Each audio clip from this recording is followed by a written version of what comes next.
Hi guys, this is Nifty Team. Guys, இந்த வீடியோவில் நம்ம என்ன பார்க்க போகிறோம் அப்படின்னா, இன்றைக்கி நம்ம அட்வான்ஸ் லெவலில் வச்சு எப்படி என்ட்ரி எடுத்துருக்கலாம் அப்படின்ற எஜுகேஷ்னல் வீடியோ தான் பார்க்க போகிறோம். வீடியோக்குள்ளே போகிறதுக்கு முன்னாடி இந்த வீடியோவை யாருன்னா யூடியூப்பில் இப்போ தான் புதுசாக பார்க்குறீங்க அப்படின்னா, கண்டிப்பாக நம்ம யூடியூப் சேனல் கீழே இருக்க டெலகிராம் சேனல் வந்து ஜாயின் பண்ணிங்க. அப்போ தான் நம்ம போடுற செல்லர்ஸோட பிஇபி லெவல் அண்ட் என்எஸ்ஐயில் கொடுத்துருக்க செல்லர்ஸோட ரியல் சப்போர்ட் ரெசிஸ்டன்ஸ் உங்களுக்கு ஃப்ரீயாகவே கிடைக்கும். அது மட்டும் இல்லாமல் ஆப்ஷன் ட்ரேடிங்க்கு தேவையான மிக மிக முக்கியமான அப்டேட்ஸ்லாம் நம்ம சேனலில் இருக்குது. அது உங்களுக்கு ரொம்பவே யூஸ்ஃபுல்லாக இருக்கும். கைஸ், இந்த அட்வான்ஸ் லெவல் என்எஸ்ஐலேருந்து எப்படி எடுக்கிறது, இதை வச்சு இன்ட்ராடேல எப்படி ட்ரேட் எடுக்கிறது அப்படின்ட்டு நம்ம ஒரு வீடியோ கோர்ஸ் கொடுத்துருக்கோம். இது தேவைப்படுறவங்க கற்றுக்கணும்னு நினைக்கிறவங்க நம்ம டெலகிராம் சேனலில் டிஸ்கஷனில் நம்ம காண்டாக்ட் லிங்க் இருக்குது, அதை வந்து நம்மளை காண்டாக்ட் பண்ணலாம். ஓகே கைஸ், இன்றைக்கி நம்ம என்ட்ரி எப்படி எடுத்துருக்கலாம் அப்படின்ற ரிவ்யூ பார்க்கலாம். கைஸ், இன்றைக்கி மார்க்கெட் எங்கே ஓப்பன் ஆச்சு அப்படின்னு கேட்டிங்கன்னா 22,335 பக்கமாக ஓப்பன் ஆச்சு. நம்ம ஓப்பன் ஆன ஒரு 15 மினிட்ஸ் கழிச்சு தான் என்ட்ரி எடுப்போம். ஓப்பன் ஆன ஒரு 15 மினிட்ஸில் மார்க்கெட் எங்கே இருந்தது அப்படின்னு கேட்டிங்கன்னா 22,245 250 கூட வச்சுக்கலாம். கிட்டத்தட்ட ஒரு 80 பாயிண்ட் டவுனில் இருந்தது. ஆக்சுவலாக மார்க்கெட் ப்ரீவியஸ் க்ளோஸ்க்கு மேலே எஸ்டர்டே ஐக்கு மேலே, ஆனால் ஓப்பனுக்கு கீழே ஒரு ஓப்பன் வேலையை இவ்வளோ பெரிய கேப் அப் கொடுத்தவன், ப்ரீவியஸ் க்ளோஸ்க்கு மேலே எஸ்டர்டே ஐக்கு மேலே இவ்வளோ பெரிய கேப் அப் கொடுத்தவன் அந்த ஓப்பனான 22,235 அந்த இடத்த தாண்ட முடியாமல் கீழே நிற்கிறான் 15 மினிட்ஸில். இப்போது மார்க்கெட் என்ன அப்படின்னா, ஒரு டிமாண்டும் இல்லை சப்ளைவும் இல்லை தான் அர்த்தம். இதுக்கு மார்க்கெட் ரெண்டு சைடும் தான் ஆடும். அதாவது கால் சைடும் ஆடும், புட்டு சைடும் ஆடும். ரெண்டு சைடும் தான் நம்ம செக் பண்ணி என்ட்ரி எடுக்கிற மாதிரி இருக்கும்.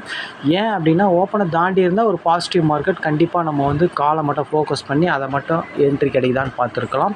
ஆனால் இதில் என்ன நடந்திருக்கு அப்படின்னா, மார்க்கெட் வந்து ஓப்பனுக்கு கீழே வந்த காரணத்தினால நம்ம ரெண்டு பேரையும் தான் செக் பண்ணுற மாதிரி இருக்கும். அப்படி பார்க்கும்போது நம்ம ஆக்சுவலாக எங்கே ஒரு 15 மினிட்ஸில் மார்க்கெட் எங்கே இருந்தது அப்படின்னு கேட்டிங்கன்னா 22,250 பக்கமாக இருந்தது. அப்போ வந்து பார்த்திங்கன்னா 22,300 22,250 புட்டு தான் இந்த மணி. அதேமாதிரி கீழே பார்த்திங்கன்னா 22,200 அப்படின்ற கால் தான் இந்த மணி. ஓகேங்களா, இது ரெண்டுத்துல தான் நம்ம என்ட்ரி எடுக்கணும். ஆக்சுவலாக ரெண்டு பேரையும் நம்ம செக் பண்ணுற மாதிரி தான் இருக்கணும். இந்த மாதிரி ஒரு செட்டப்பில் மார்க்கெட் இருக்குது அப்படின்னா, ஒரு ப்ரீவியஸ் க்ளோஸ்க்கு மேலே எஸ்டர்டே ஐக்கு மேலே, ஆனால் ஓப்பனுக்கு கீழே நிற்கிறான் அப்படின்னா கண்டிப்பாக அந்த ஓப்பனை தாண்டினா தான் நம்ம போயிட்டு காலை போயிட்டு பர்ஃபெக்டாக எடுக்கிற மாதிரி இருக்கும், எடுக்க முடியும். அது இந்த மாதிரி ஓப்பனுக்கு கீழே இருந்தாலே காலை நம்ம எடுக்க முடியாது. கண்டிப்பாக காலும் ஓப்பனுக்கு கீழே தான் இருப்பான். அதனால் நம்ம எடுக்கிறது செட் ஆகாது. ரெண்டு சைடும் தான் ஆடுன்னு அர்த்தம். இதுக்கு ரெண்டு சைடும் ப்ரீமியம் கரைக்க போகிறாங்க செல்லர்ஸ் அப்படின்னு தான் அர்த்தம் இதுக்கு.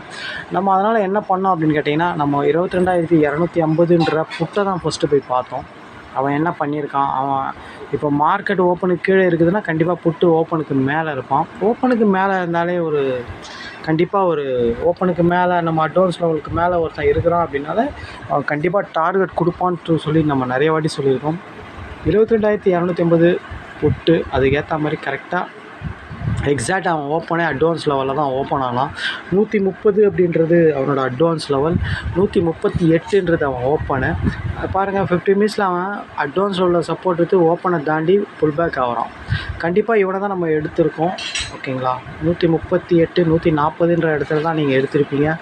163 வரைக்கும் போச்சு, ஒரு 23 பாயிண்ட் போச்சு. ஆக்சுவலாக வந்து நம்ம வந்து ஒரு புல் பேக்கில் தான் என்ட்ரி எடுப்போம். அதேமாதிரி புல் பேக்கில் தான் என்ட்ரி 15 பாயிண்ட் தான் ஃபஸ்ட் டார்கெட் நம்மளுக்கு. அதுக்கப்புறம் செகண்ட் இதில் புல் பேக் ஆகி மார்க்கெட் மேலே போச்சுன்னா என்ட்ரி எடுப்போம். அந்த டைமில் இவனோட ஆப்போனன்ட் சப்போர்ட்டில் இருந்தால் அதையும் யார் மேலே உடைக்கிறா யார் கீழே உடைக்கிறான்னு பார்த்து தான் எடுக்கணும். ஓகேங்களா, இந்த என்ட்ரி தான் நம்ம ஃபஸ்ட் ஆஃபில் எடுத்தோம். ஓகேங்களா, அதுக்கப்புறம் இந்த என்ட்ரி ஏன் எடுக்கலை அப்படின்னா 10-20க்கு மார்க்கெட் வந்து எங்கே இருந்தது அப்படின்னு கேட்டிங்கன்னா, ஆக்சுவலாக வந்து பார்த்திங்கன்னா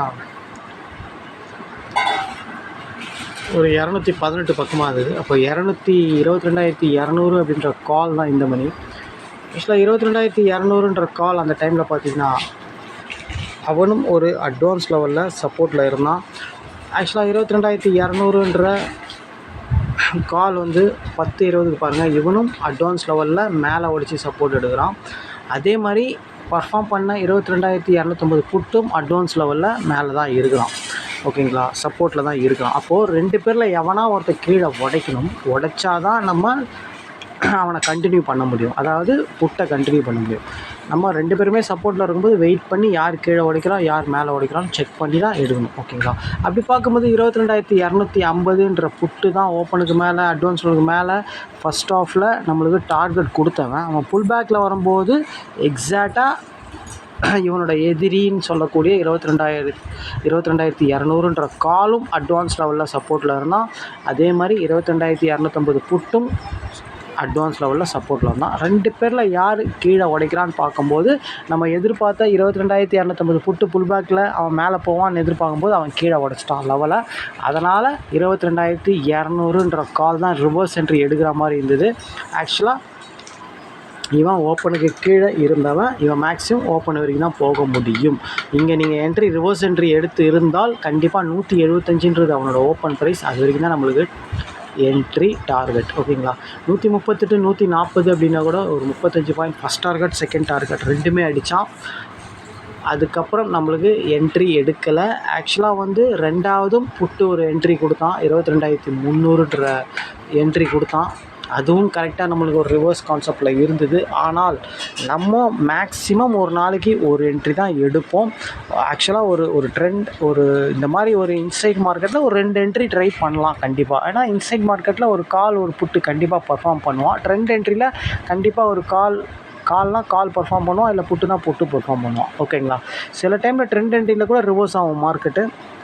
அது வந்து எப்படின்னு பார்த்தீங்கன்னா, ஒரு ட்ரெண்ட் என்ட்ரியில் அந்த ட்ரெண்டுக்குள்ளே ஸ்ட்ரைக் பர்ஃபார்ம் பண்ணலை அப்படின்னா அவனோட ஆப்போனன்ட் பர்ஃபார்ம் பண்ணுவான். அதாவது ஒரு கேப் அப்பில் ஒரு எஸ்டர்டே ஐ பிரேக் ஆகுதுன்னா கால் பர்ஃபார்ம் பண்ண முடியாமல், அதாவது அட்வான்ஸ் லெவலில் தாண்ட முடியாமையோ இல்லை ஓப்பனை தாண்ட முடியாமல் இருந்தானா அப்போது அந்த டைமில் புட்டு பர்ஃபார்ம் பண்ணுவோம். அதே தான் கேப் டவுனில் ஒரு புட்டு பர்ஃபார்ம் பண்ணணும், அது பண்ண முடியாமல் அட்வான்ஸ் லெவலில் தாண்ட முடியாமல் இருந்தானா அந்த டைமில் கால் பர்ஃபார்ம் பண்ணுவோம். ஓகேங்களா? இப்படி தான் உல்ட்டாவாக நடக்கும். ஓகேங்களா? ஆனால் இன்சைட் மார்க்கெட்டில் கன்ஃபார்மாக வந்து 2 பேருமே பர்ஃபார்ம் பண்ணுவானுங்க. ஓகேங்களா? அதாவது இன்சைட் மார்க்கெட்டுனா ஒரு எஸ்டர்டே பிரேக் ஆகி ப்ரீவியஸ் க்ளோஸ்க்கு மேலே இருக்கிறவன் ஒரு கேப் அப்பில் இருக்கிறவன் ஓப்பனை தாண்ட முடியலனால கண்டிப்பாக அவன் ஓப்பன்லேருந்து எஸ்டர்டே ஐ வரைக்கும் வரும். எஸ்டர்டே ஐயை உடச்சா அதோட எஸ்டர்டே லோ வரைக்கும் வரும். ஆனால் இன்றைக்கி நடந்தது என்ன அப்படின்னு கேட்டிங்கன்னா, எஸ்டர்டே ஐ பிரேக்கே ஆகலை மார்க்கெட். ஓகேங்களா?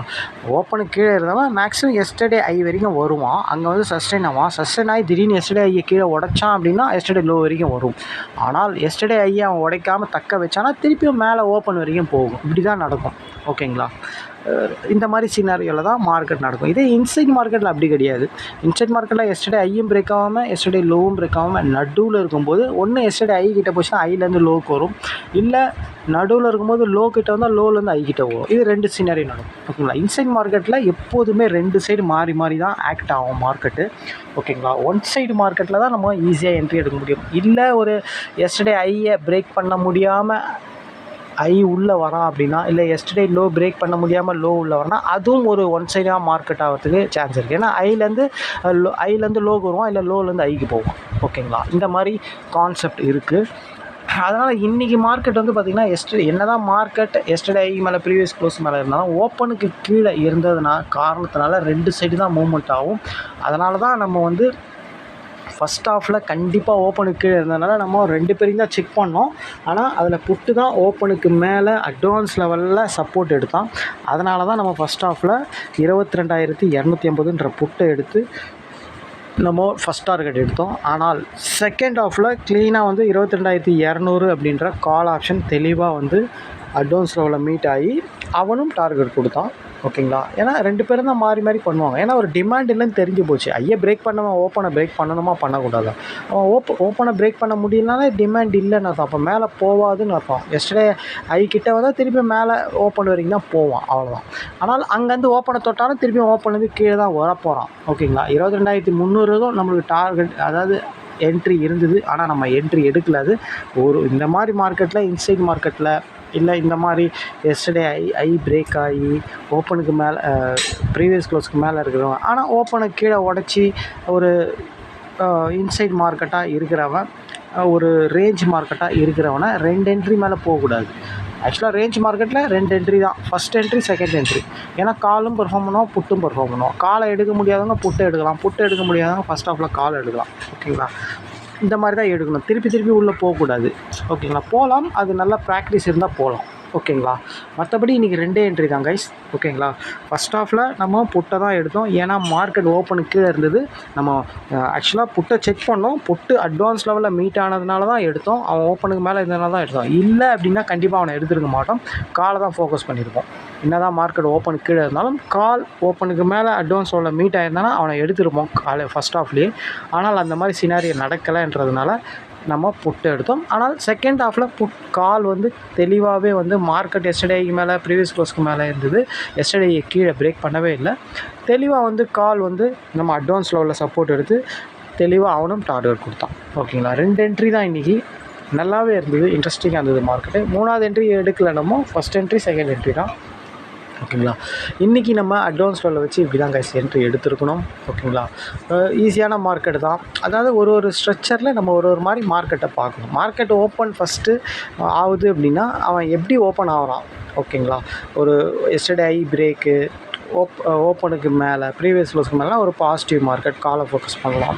ஒரு எஸ்டர்டே லோ பிரேக்கு ஓப்பனுக்கு கீழே ப்ரீவியஸ் க்ளோஸுக்கு கீழேனா புட்டை கான்சன்ட்ரேட் பண்ணலாம். சப்போஸ் ஐயை பிரேக் பண்ணி ஐ உள்ளே வரானா புட்டை ஃபோக்கஸ் பண்ணலாம். லோவை பிரேக் பண்ணி லோ உள்ளே வரானா காலை ஃபோக்கஸ் பண்ணலாம். இல்லை எஸ்டர்டே ஐ பிரேக் பண்ணுவான் ஆனால் ஓப்பனுக்கு கீழே வரும். இந்த மாதிரினா கண்டிப்பாக ஒரு ரேஞ்ச் மார்க்கெட்டை தான் ஆகும். அதை எப்படி ஹேண்டில் பண்ணுறது அப்படின்றத நீங்கள் ரெண்டு ஸ்ட்ரைக்குமே செக் பண்ணி யார் அட்வான்ஸ் லெவலில் மீட் ஆகணும்னு பார்த்து எடுக்கணும். அதே மாதிரி ஒரு லோவை பிரேக் பண்ணுறான் அப்படின்னா லோவை பிரேக் பண்ணி ஓப்பனுக்கு கீழே போகாமல் ஓப்பனுக்கு மேலே வந்துட்டான் அப்படின்னா கண்டிப்பாக அந்த இடத்துல கால் தான் பர்ஃபார்ம் பண்ணுவோம். அதுவும் வந்து ஒரு இன்சைட் மார்க்கெட் மாதிரி தான். அங்கேயும் புட்டு கால் ரெண்டுத்தையும் நம்ம செக் பண்ணுற மாதிரி தான் இருக்கும். எந்தெந்த மார்க்கெட்டில் 2 ஸ்ட்ரைக்கை செக் பண்ணி எடுக்கணும், எந்தெந்த மார்க்கெட்டில் ஒரு ஸ்ட்ரைக்கை பார்த்தா மட்டும் போதும் அப்படின்றதெல்லாம் நீங்கள் இந்த மாதிரி ஸ்ட்ரக்சர் உள்ள ஒரு 4-5 ஸ்ட்ரக்சர் தான் இருக்குது மொத்தமே. ஓகேங்களா. இதை நீங்கள் மனப்பாடம் பண்ணி வச்சுக்கணும். ஸ்டூடெண்ட் இருந்தாலும் சரி, ஸ்டூடெண்ட் இல்லாதவங்களும் சரி. அப்போ அந்தந்த ஸ்ட்ரக்சரில் மார்க்கெட் வரும்போது ஓகே இது இப்படி தான் நடக்கும், இப்படி தான் போகும் அப்படின்றத தெளிவாக பிளான் பண்ணி அந்தந்த இடத்துல இருக்கிற மார்க்கெட் அந்தந்த ஸ்ட்ரைக்கு கிட்ட வரும்போது இப்போது 22,200 கிட்ட வரும்போது 22,200 காலை நம்ம அட்வான்ஸில் மீட் ஆகும்போது எடுக்கலாம். அதேமாதிரி மேலே போகும்போது 22,300 கிட்ட போகும்போது 22,300 புட்டு நம்ம அட்வான்ஸில் மீட் ஆனால் எடுக்கலாம்.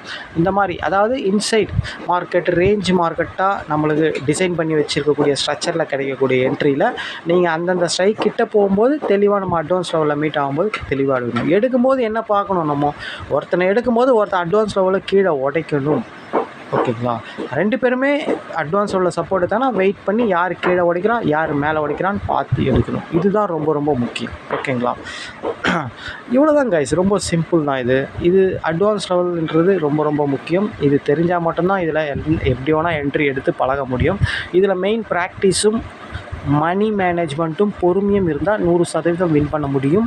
அதனால் தெளிவாக அட்வான்ஸ் லெவலில் கற்றுக்கிட்டு ப்ராக்டிஸ் பண்ணி அழகாக நீங்கள் உங்கள் ஸ்ட்ரக்சர் அதாவது ஒரு 4-5 ஸ்ட்ரக்சர் தான் இருக்குது. அதை நீங்கள் கரெக்டாக டிசைன் பண்ணி வச்சுட்டு அந்தந்த மாதிரி வரும்போது ட்ரேட் எடுத்து ப்ராஃபிட் பண்ணிட்டு விட்டுடலாம். தேவையில்லாத இடத்துல உள்ளே போய்ட்டு மாட்டிக்க வேண்டாம். ஓகேங்களா. இந்த மாதிரி இருக்குதா இப்படி தான் மார்க்கெட்டு. ஓகேங்களா. அதை டிசைன் பண்ணி காலையிலே என்ட்ரி எடுக்கணும் கிடையாது, செகண்ட் ஹாஃப்லேயும் எடுக்கலாம், எப்போ வேணால் எடுக்கலாம் அட்வான்ஸ் லெவல் தெரிஞ்சால். ஓகேங்களா. அதனால் பொறுமையாக என்ட்ரி எடுத்து பொறுமையாக ப்ராஃபிட் பண்ணிட்டு வெளியே வந்துக்கிட்டே இருக்கலாம். Okay guys. இன்றைக்கி என்ட்ரி நம்ம அட்வான்ஸ் லெவல் வச்சு இப்படி தான் என்ட்ரி எடுத்துருக்கணும். இந்த கோர்ஸ் யாரெல்லாம் வாங்கணும்னு நினச்சாலோ கற்றுக்கணும்னு நினச்சாலோ நம்ம டெலகிராமில் இருக்கிற டிஸ்கிரிப்ஷனில் இருக்கிற காண்டாக்ட் லிங்க்கில் நம்மளை காண்டாக்ட் பண்ணுவோம். Thank you guys. பாய்.